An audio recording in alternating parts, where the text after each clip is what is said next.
Petit Jornal. Inteligência e irreverência em doses diárias.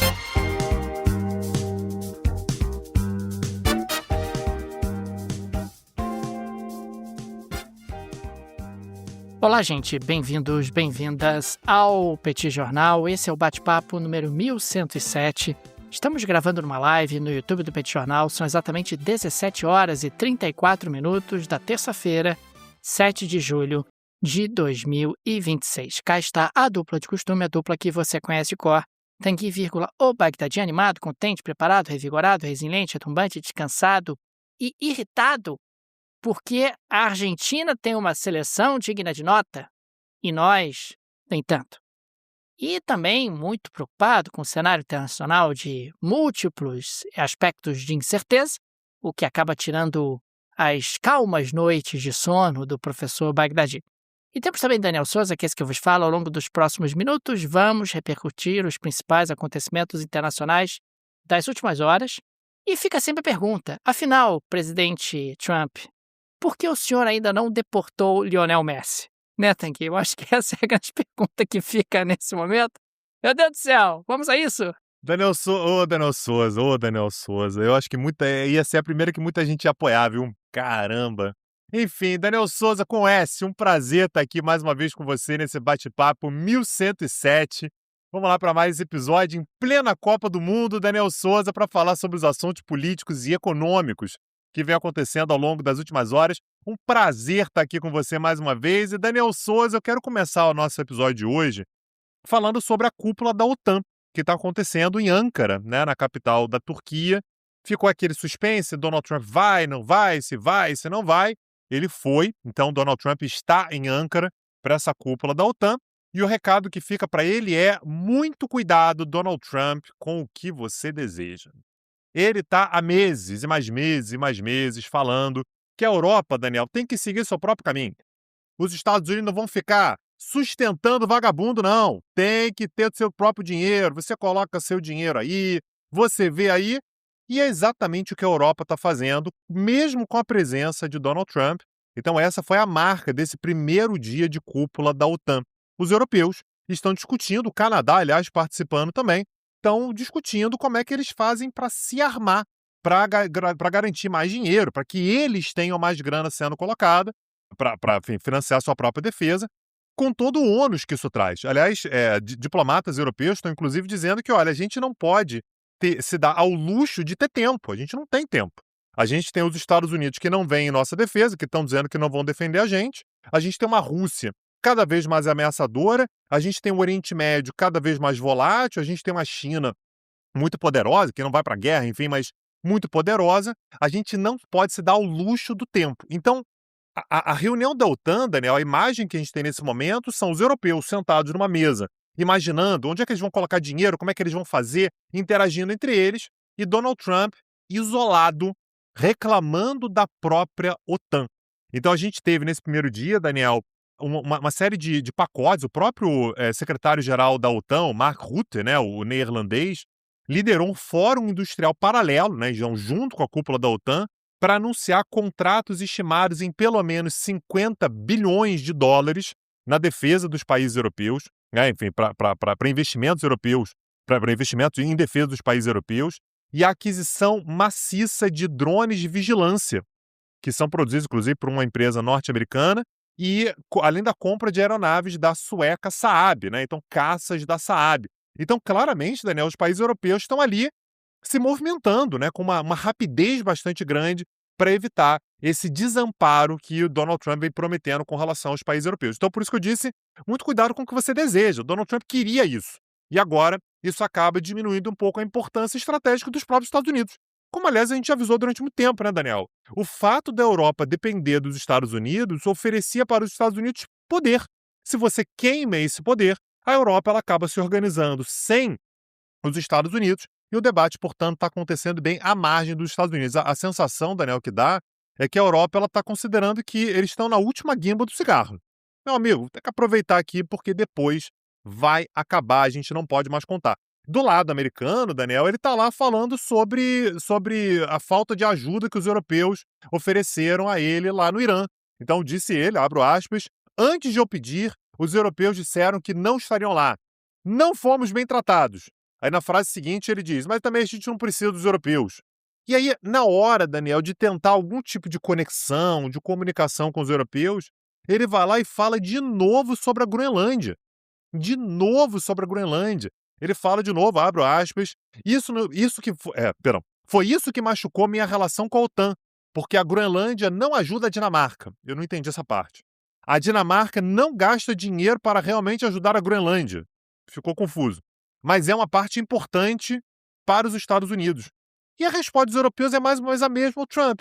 Pô, não é para mexer com a Groenlândia, cara. Deixa a Groenlândia quieta. É isso, não é para ficar se metendo.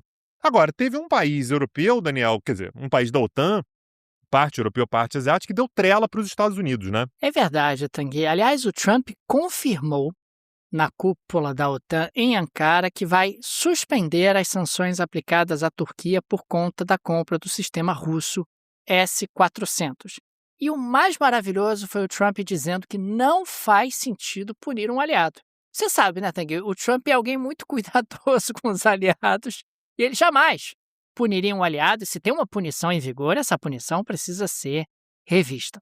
Trump também sinalizou a disposição de vender caças F-35 à Turquia, país que foi excluído do programa desde 2019 por conta justamente do sistema russo S-400. Segundo o New York Times, você aí tem essa possibilidade de recolocar a Turquia como sendo compradora dos caças F-35. O Congresso americano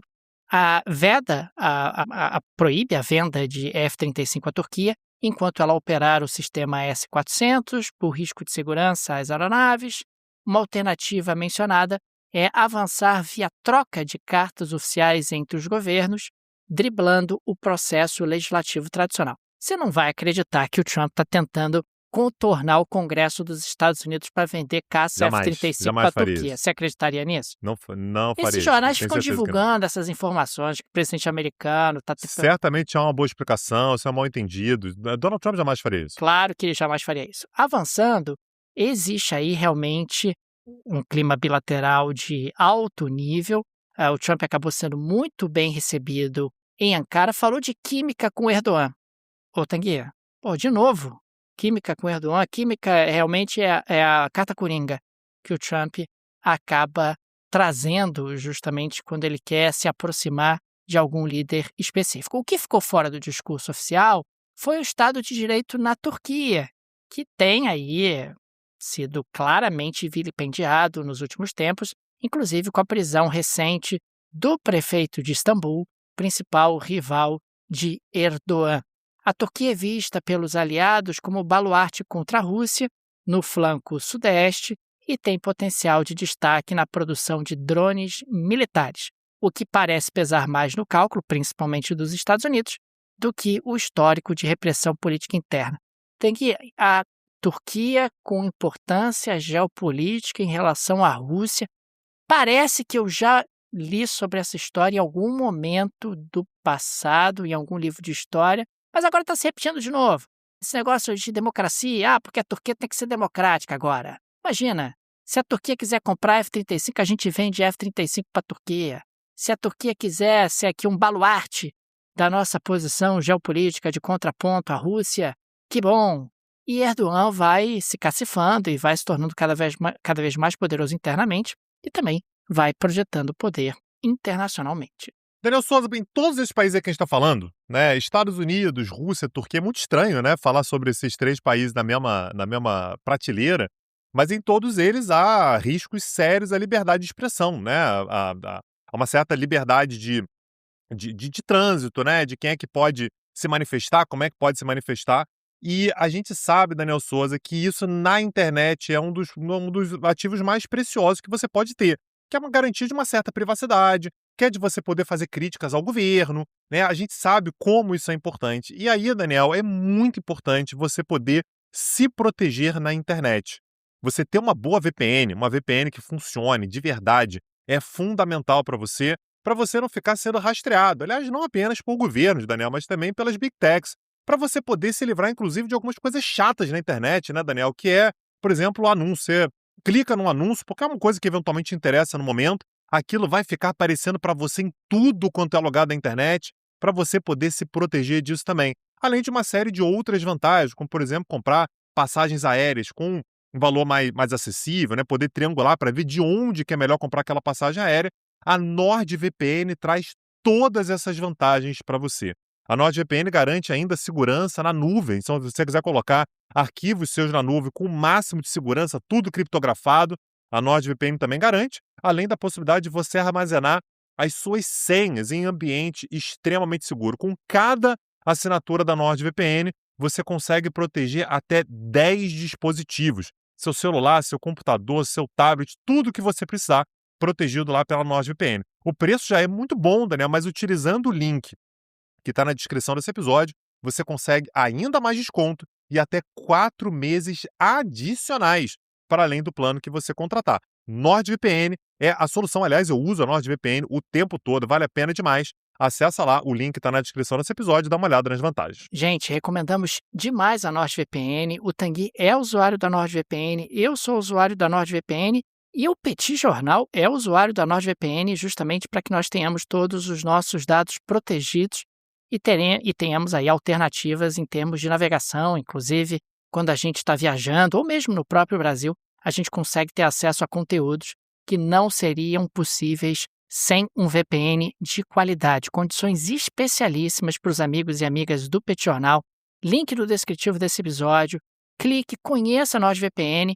Acho que não tem nenhuma possibilidade de você não gostar, mas você pode desistir, inclusive, depois de um período de teste. Então, vale muito a pena. Link no descritivo desse episódio. Daniel Souza, como próxima pauta eu queria falar sobre a França, porque temos data para a eleição francesa. Vai acabar o segundo mandato de Emmanuel Macron, ele não pode ir para um terceiro mandato. Então o jogo político na França vai embolar de vez e as eleições vão acontecer no dia 18 de abril de 2027. Daqui a menos de um ano teremos uma nova eleição presidencial na França. E uma das principais concorrentes, Daniel, que é a Marine Le Pen, que já disputou 3 eleições e quer ir para a quarta, era uma dúvida até pouco tempo. Afinal de contas, ela foi condenada por peculato, né? Afinal de contas, a acusação dela, enquanto ela era parlamentar da União Europeia, é que ela usava dinheiro do Parlamento Europeu para pagar funcionários do seu partido. Um desvio, né? A gente está falando ali de quase 1,5 milhão de euros que teriam sido desviados dessa maneira. Ela foi condenada. Ela teve, portanto, um período de inelegibilidade que impediria que ela, inclusive, disputasse as próximas eleições, mas ela levou o caso para o Tribunal de Apelações de Paris e houve, portanto, uma nova decisão. Nessa nova decisão, Daniel Souza, ela vai poder disputar as eleições no dia 18 de abril de 2027. O Tribunal de Apelações, Daniel, determinou uma pena de 3 anos de prisão, sendo 2 anos em liberdade, tá? E você tem ali o perdão de mais 1 ano. Né? Então, na prática, Daniel, ela não vai cumprir absolutamente nada de prisão e ela teria ainda o uso de tornozeleira eletrônica por 1 ano. Então, é possível que ela faça campanha utilizando uma tornozeleira eletrônica, o que é permitido. E a inelegibilidade dela ficou em 45 meses. Essa parte foi curiosa, Daniel. Uma inelegibilidade de 45 meses, só que com 30 meses de suspensão da inelegibilidade. Era melhor diminuir logo para 15 meses de inelegibilidade. Mas, enfim, 45 meses de inelegibilidade, 30 meses de suspensão dessa pena, então ela teria que cumprir 15 meses, que ela já cumpriu. Tá? Então, nesse trâmite todo, ela já cumpriu essa inelegibilidade e uma multa de 100 mil euros. Ou seja, Daniel, ela está liberada para disputar a eleição. Tivemos rumores ao longo dos últimos tempos acerca da possibilidade de que, mesmo que ela pudesse, se eventualmente ela abriria mão da sua candidatura em nome de Jordan Bardella, que é um jovem, né? Ele tem 30 anos ali, mas é um cara de confiança dela, e hoje ela veio a público para dizer que não vai abrir mão, é ela que vai disputar a eleição, será sua 4ª eleição presidencial, ela já chegou no segundo turno 2 vezes, então será sua 4ª eleição, ela vai para a eleição. O Tribunal de Apelações de Paris, Daniel, usou a justificativa clássica, que é quem tem que decidir é o eleitor. Deixa o eleitor decidir. Ela tem um apelo grande, é uma candidata, uma figura pública, deixa ela disputar a eleição. Então, Daniel, no ano que vem, teremos uma eleição com vários candidatos. Assim, o número de candidatos deve ser razoavelmente elevado. Claro que vai chegando perto da eleição, a coisa vai afunilando, mas sem dúvida nenhuma, Marine Le Pen é uma das figuras mais competitivas, segundo as pesquisas, para a eleição do ano que vem. Ela vem tentando, não é de hoje, aliás, suavizar a sua imagem. Ela já teve uma imagem muito mais ligada a uma extrema-direita, mais dura. Ela vem tentando migrar um pouco mais para o centro. Aliás, o movimento que a Giorgia Meloni fez na Itália também, para tentar ser um pouco mais palatável, para participar do debate público de maneira um pouco mais sofisticada. E é possível que isso traga resultados no ano que vem. Vamos ver, Daniel, a gente vai acompanhar essa corrida eleitoral na França. É um dos países mais importantes da União Europeia. A gente tem naturalmente que acompanhar para saber o que vai acontecer na França, Daniel. Tanguy, o déficit comercial americano saltou 42,2% em maio de 2026 para 77,6 bilhões de dólares em um único mês. É o maior nível de déficit comercial desde março de 2025. As importações subiram para o maior nível desde março de 2025, bens de capital bateram recorde, puxados por semicondutores e acessórios de computador, refletindo o boom de investimentos em inteligência artificial.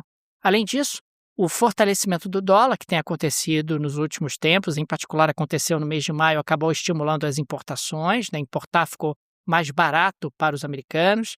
Tivemos também a formação de estoques em função da expectativa de novas tarifas a serem impostas pelo governo americano, o que aumentou o volume de importações. Tivemos aí também alguns efeitos colaterais de uma certa desorganização das cadeias globais de valor em função da guerra no Oriente Médio. As exportações caíram, com bens de capital, produtos farmacêuticos, entre outros, apresentando aí uma retração expressiva. E nós tivemos um déficit que deve ter um impacto relevante no PIB do segundo trimestre de 2026. O segundo trimestre, que fecha em junho, ainda não temos os valores, mas, claro, importações mais altas acabam diminuindo o valor do PIB, porque importações acabam sendo contabilizadas com um sinal negativo. E chama a atenção, Tanguy, que entre os poucos países com os quais os Estados Unidos tiveram superávit comercial em maio de 2026, apesar do recorde, está o Brasil. Veja você, o Brasil teve déficit comercial com os Estados Unidos, ou seja, os Estados Unidos tiveram superávit comercial com o Brasil. Os Estados Unidos também tiveram superávit comercial com os Países Baixos, com Hong Kong, com Austrália e com Reino Unido. Veja você, tem a galera aí que tem enfrentado alguns apuros em relação aos Estados Unidos e suas tarifas. Mas a gente pode observar que os Estados Unidos continuam aí com déficits comerciais expressivos, embora a gente tenha aí um elemento de sazonalidade fortíssimo por conta dessa enorme imprevisibilidade que o governo americano tem trazido na sua política comercial. Eu queria, antes de passar a palavra para você, registrar, Tanguy, que você não vai acreditar. Em função da crise de combustível na Rússia, disparou a venda de carros elétricos. Carros elétricos chineses. Cara, é inacreditável. A Rússia, uma das maiores produtoras de petróleo deste planeta, cheia de refinarias, está vendendo carros elétricos como água. Nos primeiros 5 meses de 2026, a venda de híbridos cresceram 125% e os elétricos, os puramente elétricos, 19% em comparação com o mesmo período do ano anterior. Ou seja, os russos estão considerando que esse risco para o abastecimento de combustível pode ser algo mais permanente em função da continuidade da guerra com a Ucrânia. A gente tem acompanhado isso aqui no Petit Jornal, sabe que um dos alvos dos ucranianos tem sido justamente a infraestrutura de refino. A gente tem visto que a Rússia tem sido obrigada a importar combustível, tem visto uma certa escassez no fornecimento de combustível para automóveis dentro da Rússia e, consequentemente, o que acaba acontecendo é que as pessoas respondem a incentivos e estão buscando alternativas, primeiramente carros híbridos, então você acaba tendo ali as duas possibilidades dentro do automóvel e um pouco menos carros 100% elétricos. Os carros totalmente elétricos acabam sendo um problema na Rússia, porque a Rússia, assim como o Brasil, é um país muito extenso do ponto de vista territorial e tem problemas na infraestrutura de carregamento. Não é fácil encontrar realmente locais onde você possa ter carregamento de veículos elétricos. Então, na Rússia é mais ou menos como no Brasil, né? Se você tem um carro elétrico para ficar circulando na cidade, você chega à noite e bota o carro elétrico para carregar na sua casa ou no local da sua confiança, onde você tem aí alguma facilidade, funciona bem. Mas se você precisa fazer viagens mais longas, aí você pode ficar na mão por conta justamente da dificuldade de recarregar esse carro e isso pode trazer alguns embaraços. É por isso que tem tido ali na Rússia, que nesse sentido tem um mercado parecido com o brasileiro, uma predileção, e os números mostram isso, de crescimento dos carros híbridos. Mas vale a pena acompanhar, e isso mostra que está impactando a vida das pessoas. Às vezes pode parecer um dado pouco relevante, mas não é não. Isso mostra que as pessoas já entenderam que há um problema e que esse problema deve permanecer por bastante tempo, né? E não é uma aposta, digamos assim, absurda você olhar para o conflito entre Rússia e Ucrânia e pensar, bom, essa guerra vai se alongar, uma guerra, inclusive, que já está mais longa do que a Primeira Guerra Mundial, já ultrapassou o período da Primeira Guerra Mundial. É uma guerra muito longa entre os dois maiores países da Europa, do ponto de vista territorial, dois países que têm um poder de fogo super relevante, e a guerra continua feia por ali, e você tem tido a Ucrânia com poder de fogo bastante expressivo e trazendo ali danos para a infraestrutura de refino e, obviamente, para o abastecimento de combustível na Rússia, levando os russos a buscarem automóveis com outro modal energético, Tanguy. Por falar em Ucrânia, Daniel Souza, eu queria trazer de novo aquela história do pacote bomba lá de Mônaco. Você lembra, Daniel Souza? Isso foi no dia 29 de junho. A gente falou sobre isso aqui no Petit Jornal. Tivemos um ataque inédito, né? Isso nunca tinha acontecido, mas uma explosão, né, de um pacote bomba que foi deixado num prédio de Mônaco. O governo de Mônaco estava absolutamente chocado com o que tinha acontecido, e esse pacote teve como alvo um bilionário, né, um magnata ucraniano chamado Vadim Ermolaev. Acabou, Daniel, que o próprio Vadim Ermolaev sofreu ferimentos leves, o seu filho também, seu filho de 13 anos. Agora, sua esposa sofreu ferimentos graves, continua internada e teve uma das pernas amputadas. Então, teve uma investigação grande para saber o que aconteceu, quais foram exatamente as condições, né, para que essa bomba tenha sido deixada na portaria desse prédio. E pelas imagens, Daniel conseguiram identificar a ucraniana Anastasia Berezovska, de 39 anos. Ela saiu do local do crime, dirigiu em direção à fronteira entre Mônaco e a França, pegou um carro que ela já tinha alugado, ela aparentemente era uma moradora da Alemanha, ela pegou um carro que ela já tinha alugado com um documento falso e dirigiu em direção à Ucrânia. E entrou, portanto, na Ucrânia no dia 1º de julho. Então, o atentado foi no dia 29 de junho, ela dirigiu por 2 dias, entrou finalmente na Ucrânia no dia 1º de julho. O desfecho, Daniel, é que ela foi encontrada morta, com vários tiros na cabeça. Então, nesse momento, há uma investigação para saber exatamente o que aconteceu. As autoridades, Daniel, efetuaram a prisão em flagrante de 2 homens por complô e execução do homicídio. Um ex-membro das forças de segurança da própria Ucrânia e um agente em atividade da Direção-Geral de Inteligência do Ministério da Defesa da Ucrânia, ou seja, 2 agentes secretos, quer dizer, um agente secreto e um integrante ali das forças de segurança, que admitiram que mataram a senhora Anastasia Berezovska. Foi feita uma investigação, Daniel, que ainda não chegou no seu fim, e descobriram que um desses caras, por exemplo, tinha no porão da sua casa uma central de tortura. O cara tinha um espaço dentro da casa dele para efetuar tortura, sabe-se lá para que isso foi utilizado, e que os 2 tinham feito uma série de transferências em dinheiro e criptoativos para a própria Anastasia Berezovska. Então, aparentemente, eles estavam juntos com ela nesse atentado contra esse magnata, né, esse oligarca ucraniano, e os 2 mataram a Anastasia Berezovska. Então, é um caso que ainda está sendo investigado e parece bastante nítido, Daniel, que as forças de segurança da Ucrânia, que estão dizendo que estão investigando, tem ligação, né, tem uma ligação. Uma coisa que é importante a gente lembrar sempre é que o senhor Vadim Ermolaev, ele já era perseguido, ele já era, na verdade, sancionado pela Ucrânia pelo fato de que ele continuava fazendo negócio, principalmente relacionado à bebida alcoólica, com a Crimeia, né? Então a Crimeia foi anexada pela Rússia ele continuou fazendo negócio com a Crimeia, a Ucrânia considera que isso é inadmissível, você continuou fazendo negócios com a Rússia agora, né? Uma potência ocupante da Crimeia, e ele foi, portanto, sancionado.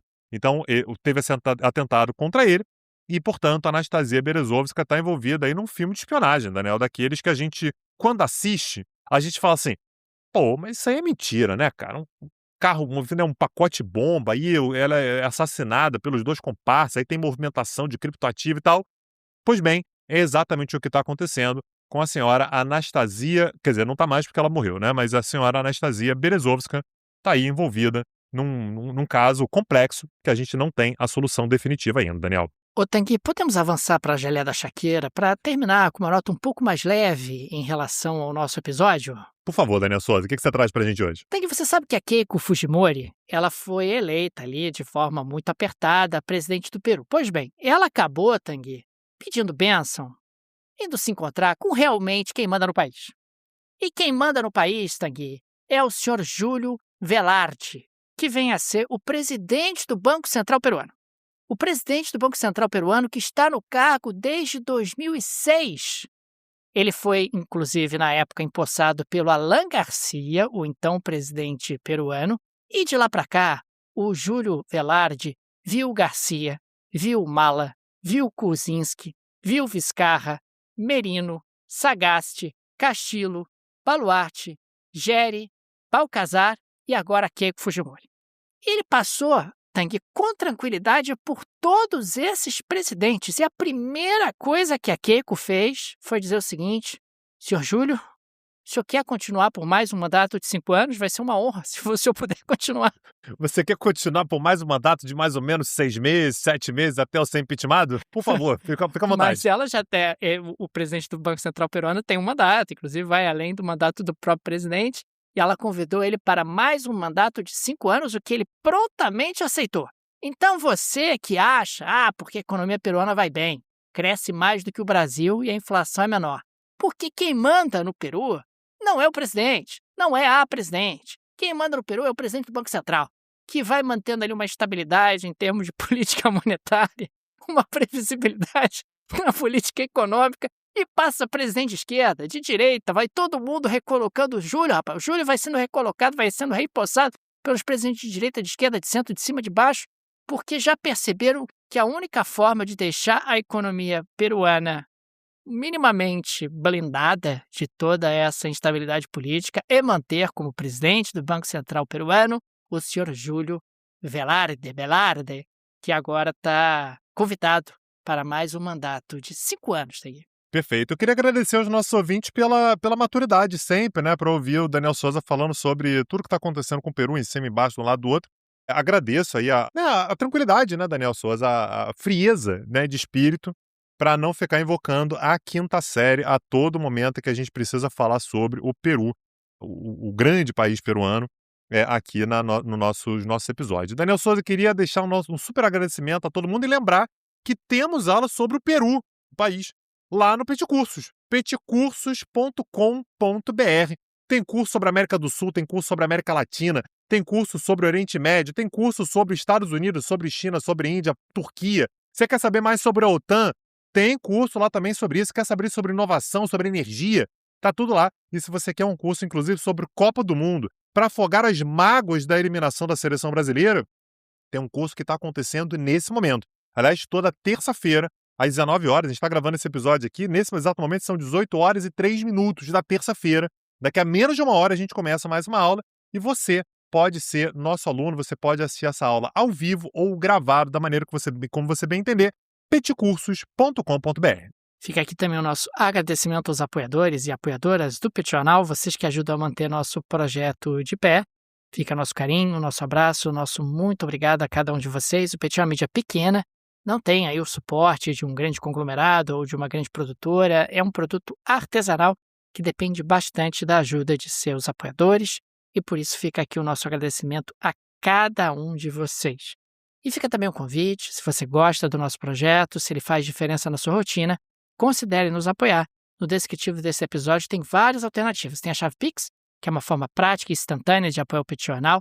Você pode, inclusive, ativar o Pix recorrente. Chave Pix no descritivo desse episódio, tem o link do Apoia-se. o link do Patreon, que acaba sendo bacana para quem vive no exterior. Tenho certeza que uma dessas alternativas será confortável para você. É isso, Daniel Souza. Amanhã estamos de volta. Um abraço, até a próxima. Valeu! Tchau, tchau. Petit Jornal. Inteligência e irreverência em doses diárias. Acesse www.petitjornal.com.br.